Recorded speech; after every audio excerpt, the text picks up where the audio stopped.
Friends, ಮಂಡಕ್ಕಿ ಉಂಡೆ ಹೇಗೆ ಮಾಡುವುದನ್ನು ನೋಡೋಣ. 2 ಬೌಲಷ್ಟು ಮಂಡಕ್ಕಿ ತಗೊಂಡು ಗ್ಯಾಸ್ ಆನ್ ಮಾಡ್ಕೋಬೇಕು. ಗ್ಯಾಸ್ ಆನ್ ಮಾಡಿದ ನಂತರ ಇದನ್ನು ಮೀಡಿಯಂ ಫ್ಲೇಮ್ನಲ್ಲಿ ಹೀಗೆ ಸ್ವಲ್ಪ ಬಿಸಿ ಮಾಡ್ಕೋಬೇಕು. ಹೀಗೆ ನಾನು ಬೆಲ್ಲವನ್ನು ತಗೊಂಡಿದ್ದೇನೆ.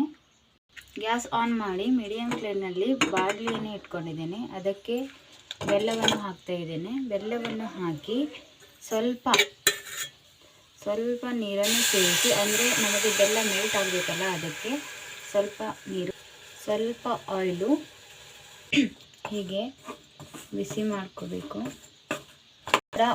ಈ ಥರ ಬಾಯ್ಲ್ ಬಂದ ಮೇಲೆ ಇದನ್ನು ಕನ್ಸಿಸ್ಟೆನ್ಸಿ ನೋಡ್ಕೋಬೇಕು. ಮೊದಲು ಬೆಲ್ಲ ಸರಿಯಾಗಿ ಇದು ಪಾನಕ ಆಗಿದೆ ಅಂತ ಇಲ್ಲಿ ಚೆಕ್ ಮಾಡ್ಕೋಬೇಕು.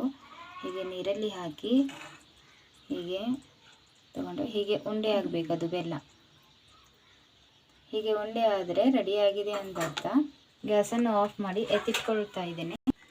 ಈಗ ನಾನು ಮಂಡಕ್ಕಿಯನ್ನು ಈ ಪಾನಕ ಮಾಡಿದ್ವಲ್ಲ ಅದರಲ್ಲಿ ಬೆರೆಸ್ಕೊತಾ ಇದ್ದೇನೆ.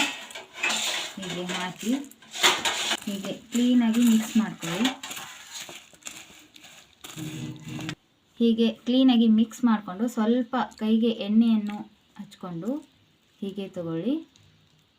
ಹೀಗೆ ತಗೊಂಡು ಸ್ವಲ್ಪ ಬಿಸಿನೇ ಇರುತ್ತೆ ಅದು. ಈ ಥರ ಉಂಡೆ ಮಾಡ್ಕೋಬೇಕು. ಕುರುಮ್ ಮಂಡಕ್ಕಿಯ ಉಂಡೆ ರೆಡಿಯಾಗಿದೆ, ಸವಿಯಲು ಸಿದ್ಧ. ನೋಡಿ ಫ್ರೆಂಡ್ಸ್, ರೆಸಿಪಿ ನಿಮಗೆ ಇಷ್ಟವಾದರೆ ಟ್ರೈ ಮಾಡಿ. ನನ್ನ ಚಾನಲ್ಗೆ ಸಬ್ಸ್ಕ್ರೈಬ್ ಮಾಡಿ, ಲೈಕ್ ಮಾಡಿ, ಶೇರ್ ಮಾಡಿ, ಕಮೆಂಟ್ ಮಾಡಿ. ಧನ್ಯವಾದಗಳು.